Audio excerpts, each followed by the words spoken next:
Baik, selamat pagi semuanya. Adapun materi yang akan kami bahas hari ini adalah yang pertama, pengertian promotional tools. Yang kedua yaitu komponen-komponen promotional tools yang terdiri dari public relation, advertising, sales promotion, dan personal selling. Baik, untuk pemaparan materi yang pertama akan dilanjutkan oleh penyaji pertama. Baik, terima kasih atas waktunya. Perkenalkan, nama saya Iwayan Prema Ananda, saya nomor absen 19. Di sini saya akan menjelaskan tentang promotion tools. Promotion tools adalah elemen atau cara dalam memasarkan sebuah produk di mana 4 elemen itu sering disebut dengan 4P, yang terdiri dari produk, price, place, dan promotion. Keempat elemen itu tergabung untuk membuat strategi pemasaran yang sukses. Promosi atau promotion bertujuan untuk mengkomunikasikan pesan perusahaan kepada konsumen. 4 alat utama promosi adalah yang pertama yaitu advertising atau iklan, yang kedua public relation atau hubungan masyarakat, yang kedua promotion atau promosi penjualan, dan yang terakhir yaitu promosi secara langsung atau personal selling. 4 elemen tersebut memainkan peran penting dalam membantu sebuah perusahaan untuk mencapai tujuan pemasaran. Adapun komponen-komponen dari promotion tools yaitu adalah yang pertama, public relation. Public relation adalah salah satu bentuk komunikasi non-personal.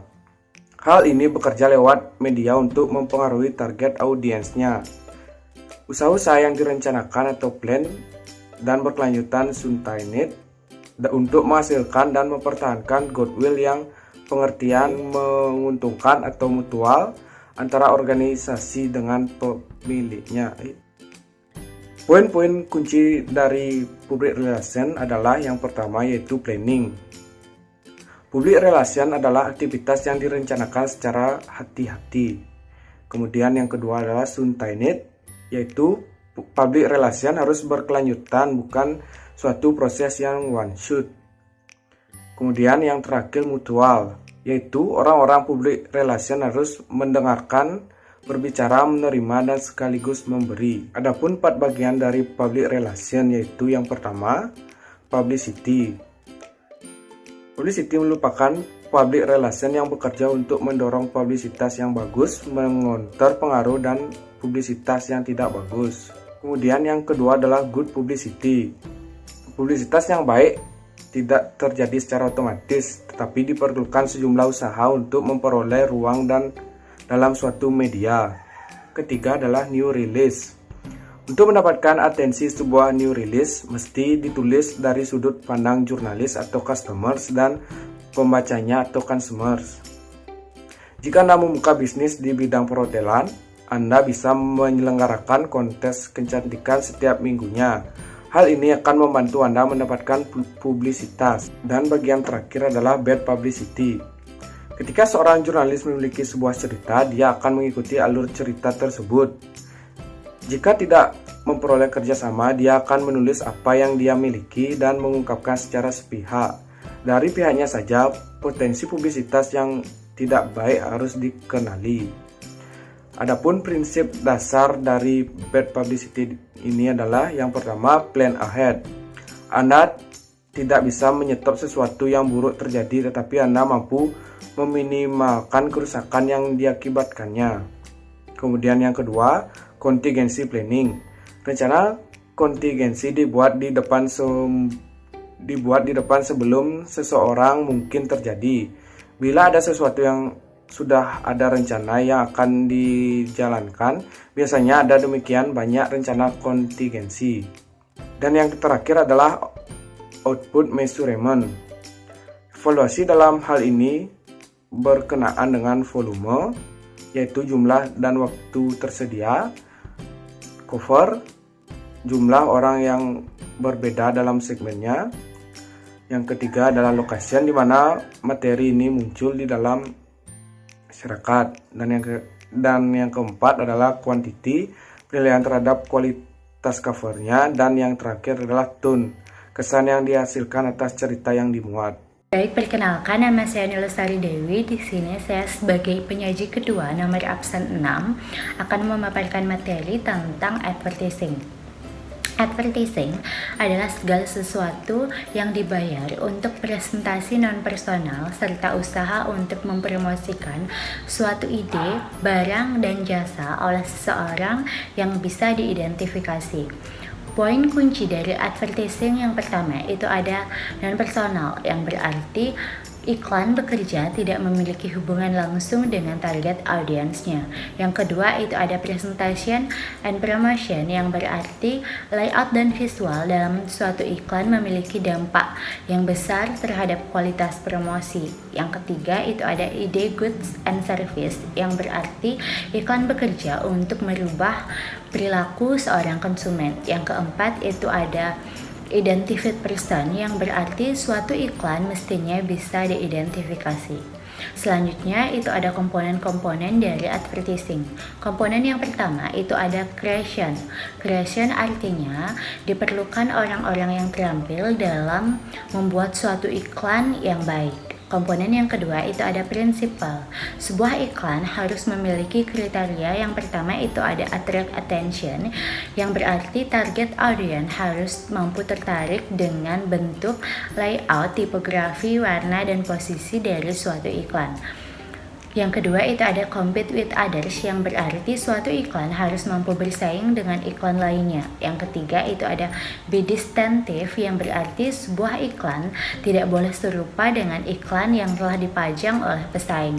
Yang keempat itu ada meraih tujuan dari dibuatnya suatu iklan. Baik, komponen yang ketiga itu ada layout. Cara elemen dalam suatu iklan harus ditempatkan sesuai dengan yang pertama itu ada attract attention, yang berarti bentuk, layout, tipografi, warna, dan posisi dalam suatu iklan memiliki peran penting agar iklan terlihat lebih menarik. Yang kedua itu ada kontras, yang berarti beberapa elemen diperlukan supaya iklan tidak tampil membosankan. Yang ketiga itu ada have a focal point, yang berarti adanya kelebihan dari suatu iklan yang mampu menjadi fokus pesan yang hendak disampaikan dalam sebuah iklan. Yang keempat itu ada be immediately understandable, yang berarti jangan biarkan orang mengambil waktu yang cukup lama untuk memahami pesan yang ada dalam sebuah iklan. Yang kelima itu ada be logical, yang berarti iklan harus sesederhana mungkin dan masuk akal.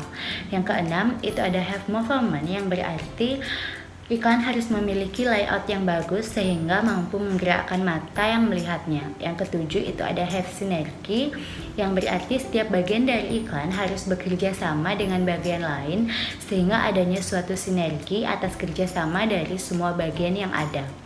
Selanjutnya itu ada komponen yang keempat itu ada location, yang berarti nyatakan di mana iklan akan ditempatkan sehingga bisa menghindari masalah yang mungkin terjadi akibat bersinggungan dengan iklan yang lainnya. Baiklah, terima kasih atas waktunya. Di sini saya akan melanjutkan materi tentang advertising. Sebelum itu, perkenalkan saya Angga Pramarta, nomor absen 23. Langsung saja ke materi yang nomor 5, yaitu copy. Yang dimaksud dengan copy adalah pemilihan kata-kata atau kalimat yang tepat dengan tujuan untuk mendorong orang-orang untuk membaca iklan yang bersangkutan. Terus yang keenam ada PUP. Di sini istilah untuk membentuk komunikasi pemasaran yang membolehkan adanya kesan melebih-lebihkan. Melebih-lebihkan di sini bertujuan untuk menambah kualitas pesanan dalam iklan. Terus yang ketujuh ada advertising evaluation. Tentunya iklan harus dievaluasi agar kedepannya dapat lebih maksimal untuk dilakukan. Baiklah, saya akan melanjutkan materi, yaitu yang ke-8 ada advertising research. Jadi ada 3 bentuk riset, yaitu yang pertama konsep testing. Konsep testing dilakukan dengan cara menilai beberapa iklan berdasarkan slogan, harga, merek, dan nama perusahaan, dan pada akhirnya akan diketahui iklan yang terbaik. Untuk yang kedua ada content research. Suatu iklan harus diukur dari sudut pandang audiens. Yang pertama ada pre-testing, yaitu mempersiapkan iklan dengan maksimal sebelum dipublikasikan. agar iklan bekerja sesuai dengan yang diinginkan. Terus yang kedua ada post testing. Dilakukan setelah produksi agar dapat melihat seberapa baik iklan itu bekerja. Terus ada pun beberapa kunci agar iklan bekerja dengan maksimal. Itu kalian bisa lihat di slide. Terus yang terakhir ada effective research. Ada 3 bagian yang mengukur keefektifan iklan. Yang pertama, mencapai target secara maksimal. Terus yang kedua, terdapat impact persuasif. Terus yang ketiga, memiliki kemampuan mereinformasi. Mungkin cukup sekian yang dapat saya sampaikan. Saya kembalikan ke moderator. Baik, saya Nil Putu Windaftani Dewi, nomor absen 10 selaku penyaji keempat. Di sini saya akan memaparkan komponen promotional tools yang ketiga, yaitu sales promotion. Baik, langsung saja. Sales promotion adalah pemberian insentif jangka pendek untuk mendorong suatu pembelian atau penjualan terhadap suatu produk. Adapun poin-poin kunci dalam sales promotion yaitu yang pertama, short term, yaitu promosi penjualan akan kehilangan daya tariknya jika berlangsung cukup lama. Yang kedua yaitu insentif, yaitu promosi penjualan perlu dihubungkan dengan motivasi customer. Dan yang ketiga yaitu purchase or sell, yaitu promosi penjualan ditujukan untuk membuat pembelian terjadi sekarang ini. Selanjutnya ada komponen-komponen dalam sales promotion, yaitu yang pertama, sales promotion benefit. Promosi penjualan berawal di retail, tapi pada zaman sekarang ini hampir semua aktivitas penjualan menggunakan promosi penjualan. Contohnya, retail yang menjual produknya menggunakan katalog biasanya memberikan produk gratis kepada pembeli pertama mereka. Komponen yang kedua yaitu sales promotion kategori. Terdapat 3 kategori utama dalam sales promotion, yaitu yang pertama customer, mencakup gift, price, dan competition. Yang kedua yaitu trade, mencakup special terms dan POS material. Dan yang ketiga ada sales force, mencakup insentif, bonus, dan lain-lain. Komponen yang ketiga yaitu sales promotion teknik. PR Smith dalam marketing communication menentukan alat-alat yang digunakan untuk mencapai tujuan, yaitu yang pertama objeknya customer. Ada 4 jenis, yaitu yang pertama trial, menggunakan sales promotion toolsnya samples, coupon, free draws, price off, on pack, near pack, in pack, dan lain-lain. Yang kedua dari trial, mereka menggunakan kupon for next purchase dan price off. Dan yang ketiga ada increase usage, mereka menggunakan collection, game, competition. Dan yang keempat ada develop new use, mereka menggunakan companion brand promotion, publication, dan workshop. Untuk objek yang kedua yaitu trade. Ada 4 kategori dalam trade ini. Yang pertama yaitu increase distribution, mereka menggunakan sales promotion toolsnya yaitu discount dan POS materials. Yang kedua itu in-store promotion, mereka menggunakan promosi allowances. Dan yang ketiga yaitu ada increase sales, mereka menggunakan competition dan rebates. Yang keempat ada good relation, mereka menggunakan SP tools, gift, holidays, dan rebates. Dan objek yang ketiga yaitu sales force, mereka menggunakan sales dan distribution, yaitu dengan memberikan insentif, money, or status price. Komponen yang keempat yaitu teknik in use. Adapun teknik yang digunakan adalah yang pertama sample, digunakan untuk mendorong orang-orang untuk mencoba suatu produk. Yang kedua yaitu pemberian kupon untuk sebuah transaksi yang sifatnya khusus. Yang ketiga yaitu free draws, yaitu menambah kegairahan customer dan juga untuk pembuatan database customer. Dan yang keempat yaitu self liquidators, itu promosi di mana customer disuruh membayar untuk mendapatkan produk yang menarik. Yang kelima ada in-pack, on-pack, dan near-pack, yaitu untuk memberikan manfaat tambahan. Yang keenam ada companion brand promotion, yaitu mengikat 2 atau lebih produk bersama-sama. Misalnya McD dengan Coca-Cola, KFC dengan Pepsi Cola. Dan yang terakhir ada promotion allowances, yaitu pembayaran ekstra yang diberikan untuk retailer untuk membantu dari sisi pembayaran promosi yang dilakukan. Komponen yang kelima adalah sales promotion evaluation. Evaluasi dilakukan secara ketat, dibatasi oleh waktu, akan tetapi tetap saja evaluasi di sini tidaklah mudah dan sederhana. Yang dievaluasi adalah jumlah produk yang dijual, orang-orang yang memberikan respon terhadap produk tersebut, penebusan kupon, dan lain-lain. Baik, sekian pemaparan materi dari saya. Untuk materi selanjutnya akan dilanjutkan oleh penyaji kelima. Terima kasih. Perkenalkan, nama saya Nika Adalah Dewi, nomor absen 28, sebagai penyaji kelima. Di sini, saya akan memaparkan materi mengenai personal selling. Personal selling adalah satu-satunya komponen promosi yang personal, satu-satunya metode komunikasi yang mengizinkan adanya person-to-person contact. Oleh karena itu, satu-satunya komponen di mana feedback bisa direspon dan dimonitor secara berkelanjutan.